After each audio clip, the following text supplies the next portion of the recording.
Hey, welcome to Thinking is Contagious. A couple of thoughts. I was listening. I don't know if you ever heard Victor Davis Hanson.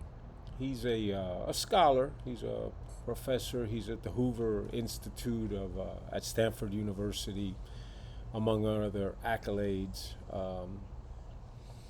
He was a registered Democrat early on, most of his life. Switched to the Independent Party. Um, Sort of became well known for his support of uh, George W. Bush, um, his uh, his criticisms of Barack Obama and the Obama administration, and his support of Donald Trump. Um, Basically, in a nutshell, his position on Trump was that his barbarian nature, his crudeness, um, really partly played into his effectiveness and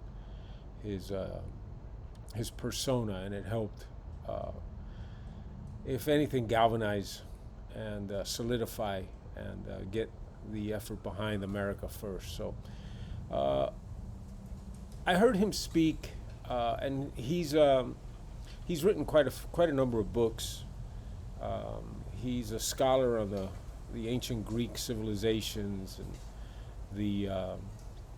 the systems, the caste systems, and the not the caste systems, but the pecking order, the evolution of the serfs, the patricians, the plebeians, the middle class, and the necessity for the middle class as citizens, and what it involves, what it evokes, and what it means to a society. But he says that he made an interesting point. One of the last conversations that I heard from him was that he says that in his travels and in his research and in his investigating societal norms, he says that one thing that he noticed when he would travel to developing nations and to some of the third world nations that had a lot of political strife and really were on the path away. We're not anywhere near democracy, and we're either communist, socialist, oligarchy, socialism, whatever it may be. He said that the recurring theme he kept hearing from the scholarly people, the learned people in these societies, was the thing that they'd strive for was what the United States had at that time, which he said the biggest fault that they would tell him with their country compared to the United States was that in our countries, quote unquote, we hire our cousin. In other words, you had this nepotism, you had this filling of posts and positions not based on merit, but based on who knew who, and cronyism, and that was the weakness. That was the reason that nothing worked. That was the reason why the corruption existed. That was the reason why there was no progress. As a matter of fact, it regressed society. And it really triggered what I've been talking about these last several programs regarding what's happening in this country under the guise of racism, and equality, and opportunity, and um, parity, and all these things that we're hiding behind.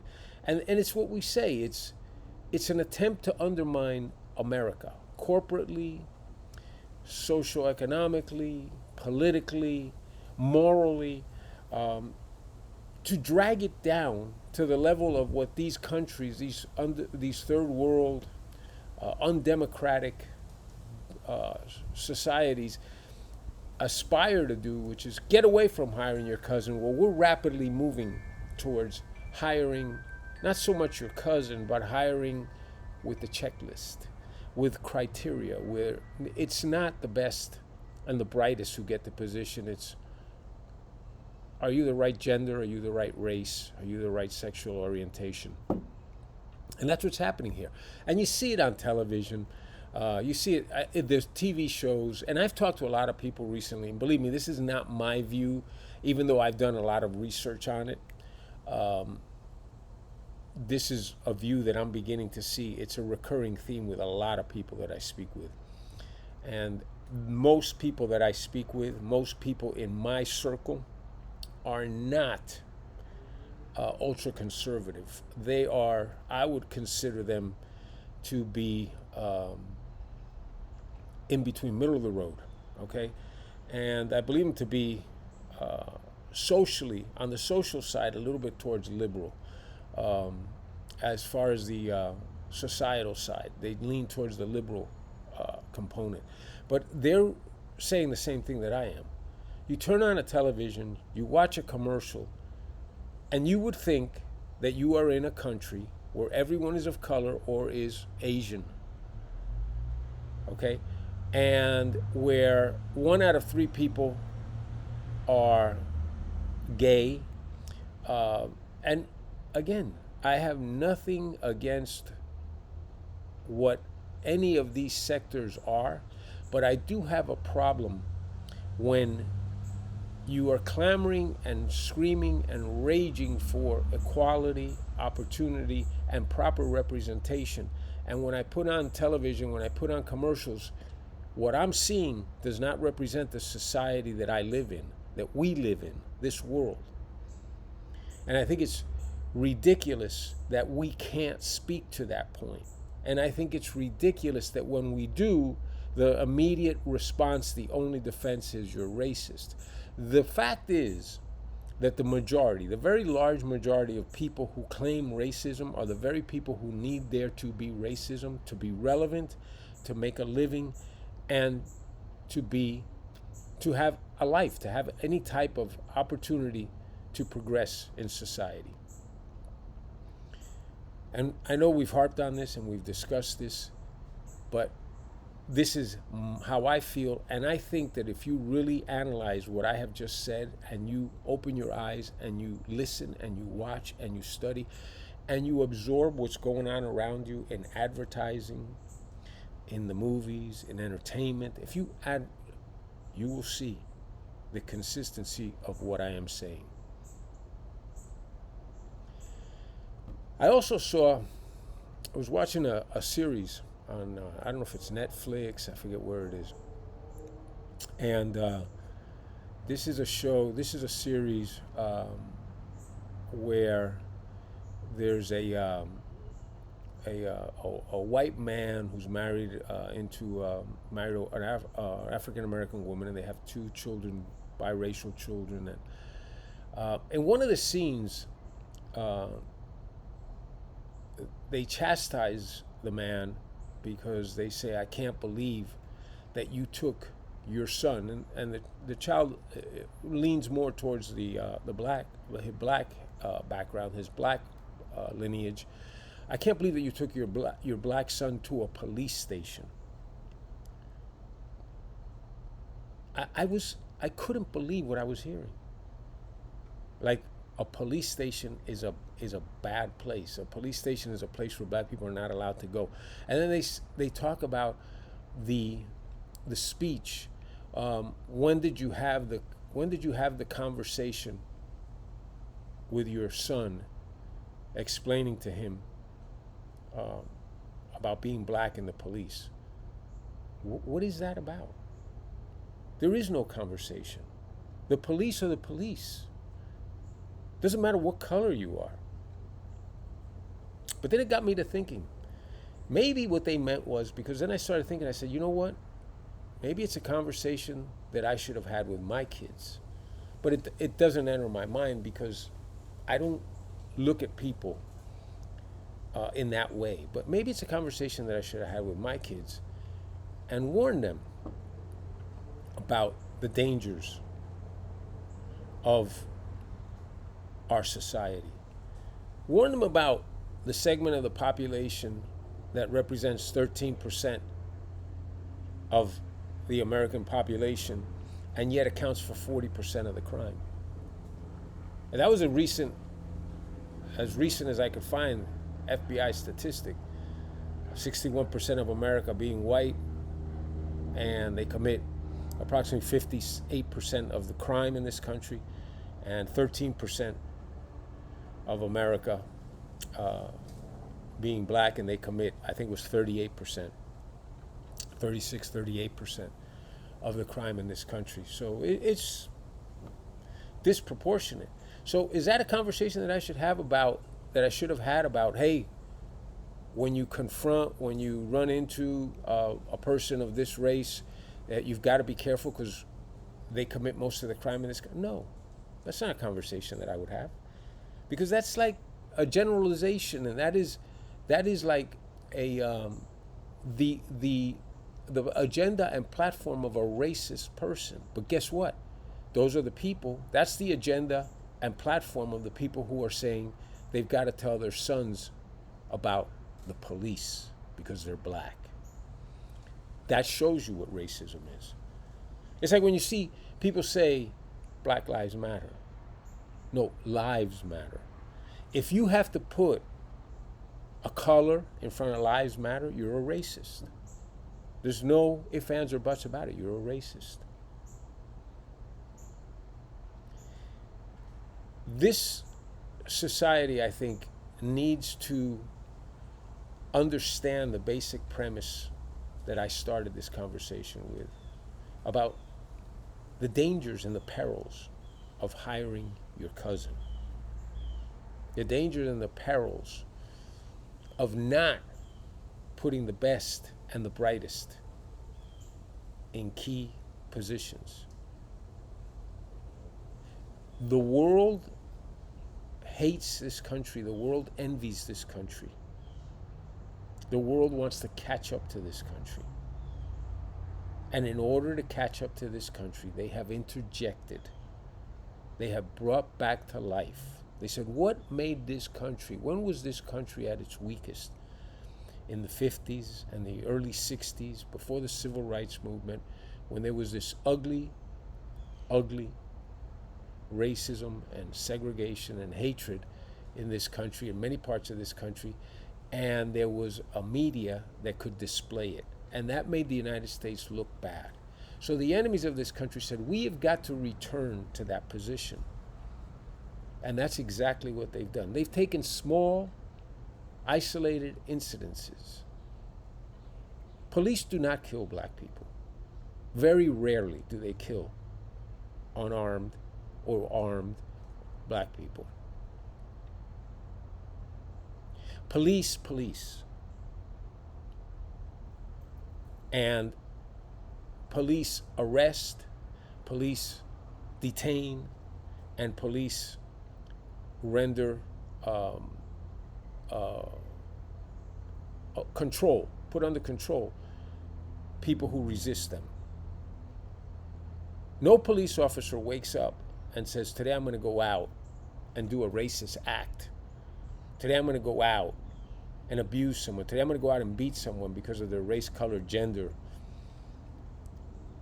because I want to be scrutinized. I want to be criminally charged. I want to suffer financial ramifications, negative ramifications. I want to embarrass my family. I want to not be able to get a job. I want to go to jail. Nobody does that. Think. But again, what is being conveyed in this country under the guise of equality, under the guise of opportunity, under the guise of eliminating white privilege, under the guise of the all-encompassing racism label, moniker that's being thrown around in this country so freely and so liberally, is the concerted effort to weaken every facet of this country by putting tremendous pressure on filling critical positions, whether it be in the private sector, the government, entertainment, sport, whatever it may be, based on a criteria other than the best, the most qualified. And like I said, you look at stuff like the NBA, that's the way it should be. The best players play. 75% of the league is black. That's too bad. There shouldn't be a quota saying we have to get 61% of the league white because that's what the population is. We have to get the league 50%, 20% white. It doesn't, that's not it. The owners are billionaires and their objective is to win and to make money and to win. So they hire the best. It doesn't matter what color they are. And that's how corporate America should be. You answer to your shareholders. The objective should be the bottom line, within a moral and ethical standard, of course. But the bottom line, deliver return to your investors. And to do that, you hire the best, the brightest. Now, that doesn't mean that it can't be of color, a Latino, a sexual orientation. No. But make sure that what you're looking for is the best first, and then let the chips fall where they may. But that won't happen here. That won't happen with the liberals. That won't happen with the Democrats. That won't happen, and you know why that is. Because they need the votes of the masses. And they know the cheapest and fastest way to get to the masses is to put up this front about equality, about fighting racism, about sending you checks to stay at home so that you need the government. Don't worry about fishing. You don't need to worry about that. Don't waste your time. It's hot out there. There's mosquitoes. You're going to get your hands dirty. Don't worry about it. We'll send you a fish. There'll be a fish outside your door every day. But remember who gave you the fish. Always remember who gave you the fish. Because as long as we're in charge, as long as we're the ones handling the inventory of fish, you're going to get one. But if those other guys come, they don't like you. And they're going to stop giving you fish. And they're going to make you go out and fish. And that's not fair. Because they don't have to fish because they have a lot of fish. I wonder how they got it. Now, privilege. That doesn't mean that there aren't instances of privilege of all races and all creeds. Okay, because I can say the same thing about privilege based on the athletes of this world. Privilege in any sector of this world. There always exists a pecking order and a hierarchy, but it's based on what you represent to the people with the money. If you represent the ability to make money and to enrich those that run society, you will be paid a king's ransom. If you are not in that category, if you are not someone who brings something different, money making to the table, you can't expect to be paid like somebody that does. I laugh when people say, oh, the CEOs make 1,000 times as much as the average employee. That's why they're the CEO. Not everyone can be the CEO. Look inward.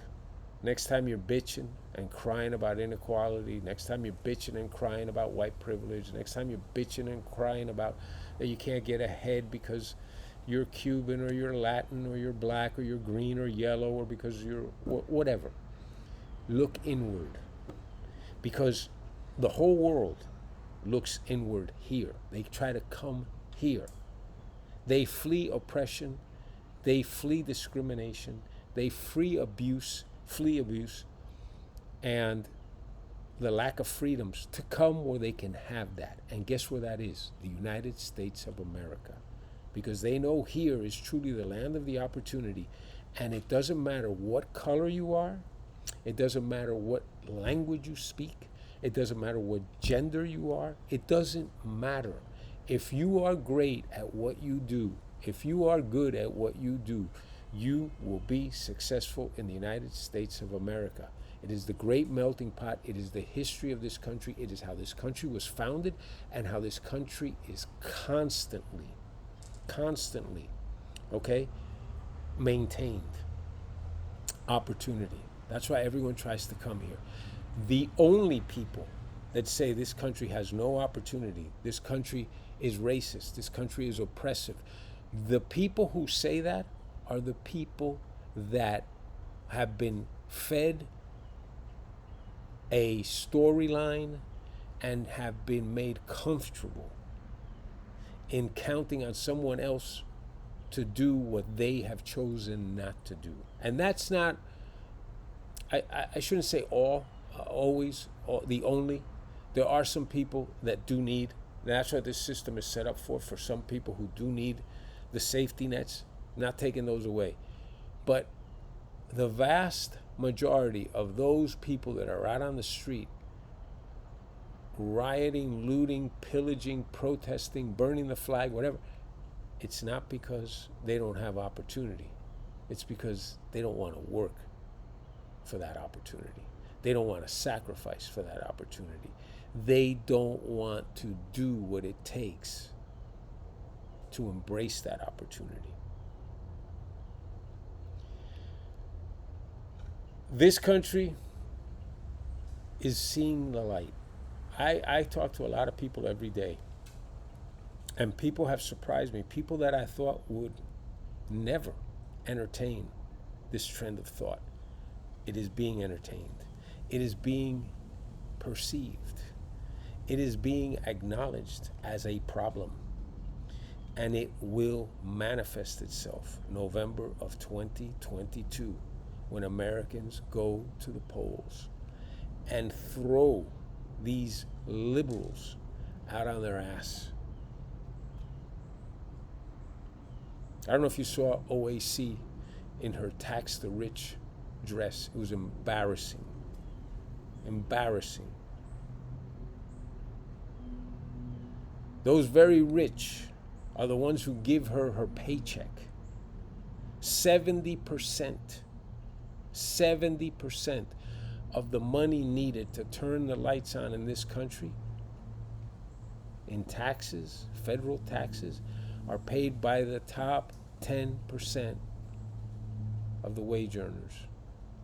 So OAC, without the rich, you wouldn't have your dress. And by the way, the solution is not to tax them so you can get that dress. The solution is probably for you not to have a designer dress made.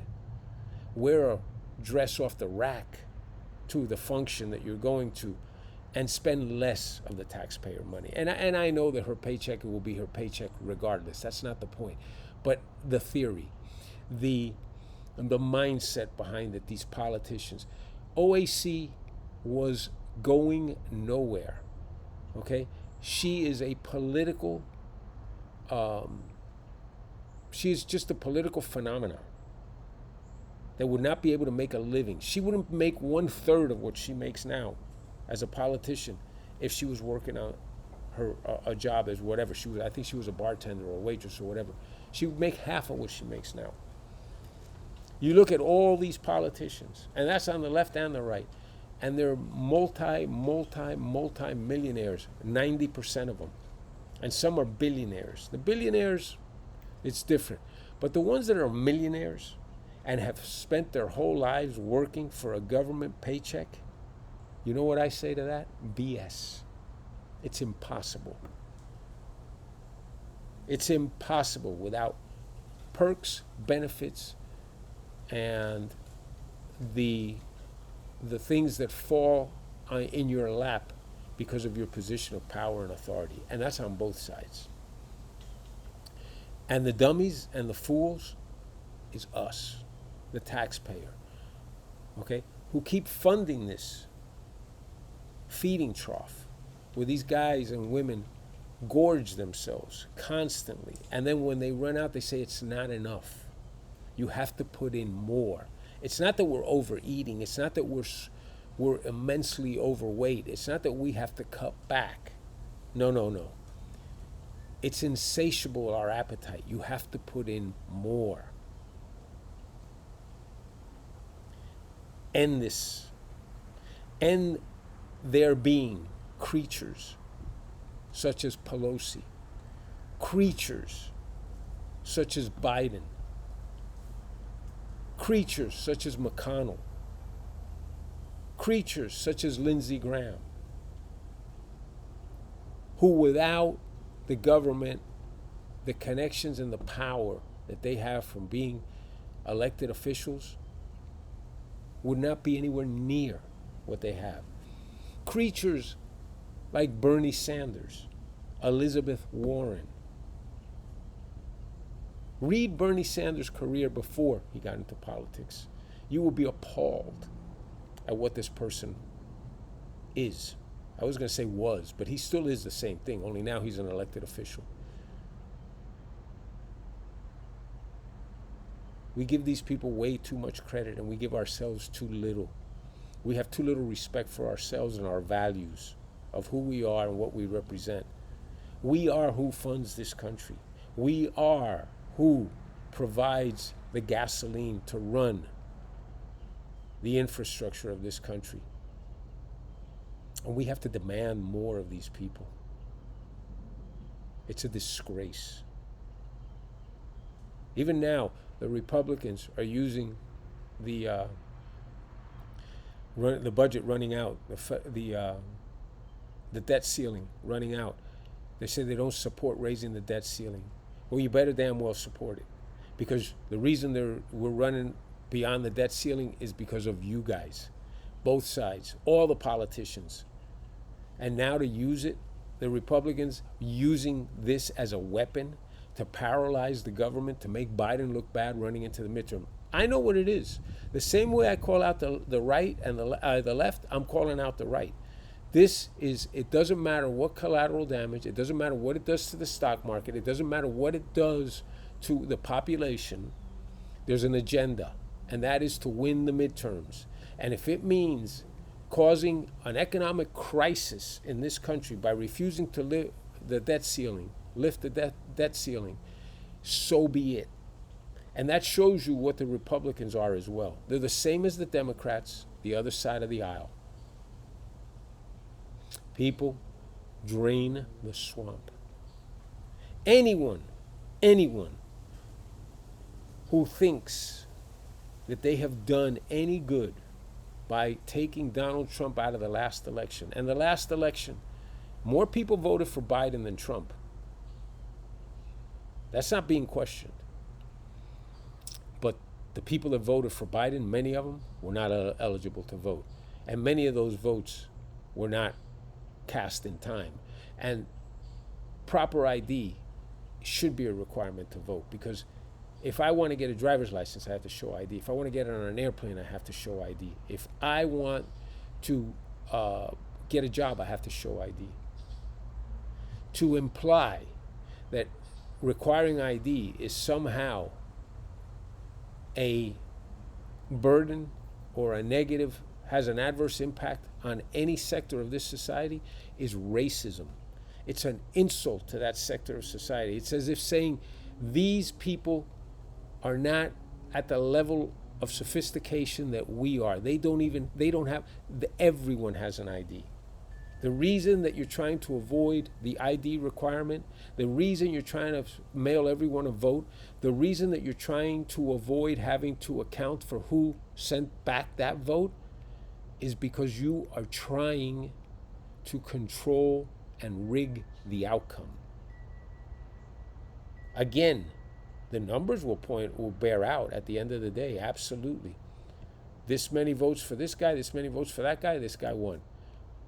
But let's find out how many of those votes should have been counted, or could have, and should have been cast. That is the big question. November 2022, a little over a year away.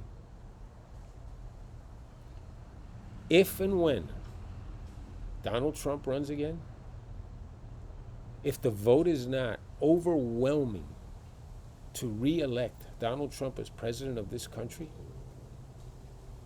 we are in a whole lot of trouble, because we have now seen, under this decrepit, entitled, incompetent, and negligent administration, an administration that has the blood of 13 U.S. service members and dozens, if not hundreds, of civilians, Afghanistani and American, in Afghanistan, who have been tortured, killed, beaten, beheaded, raped. That's on their hands. Even Bob Menendez, a Democrat from New Jersey, today in a hearing, said that Biden's administration had mishandled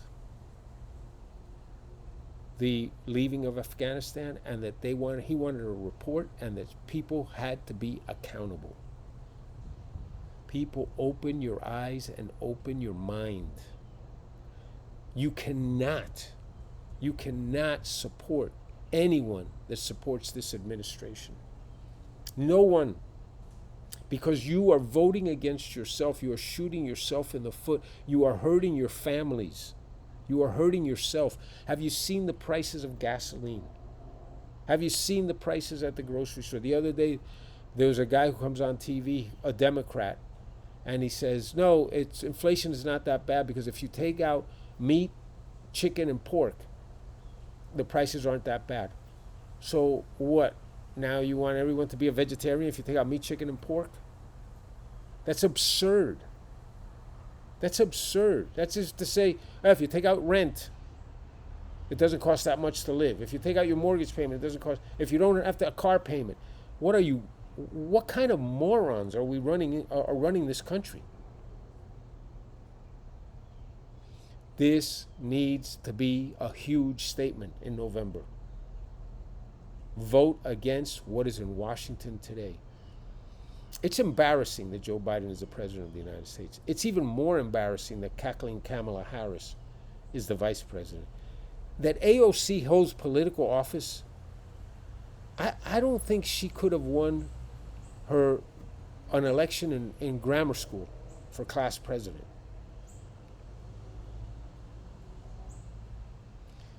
It is not about hiring your cousin. It's about hiring the best. We need to start going that route. Thank you.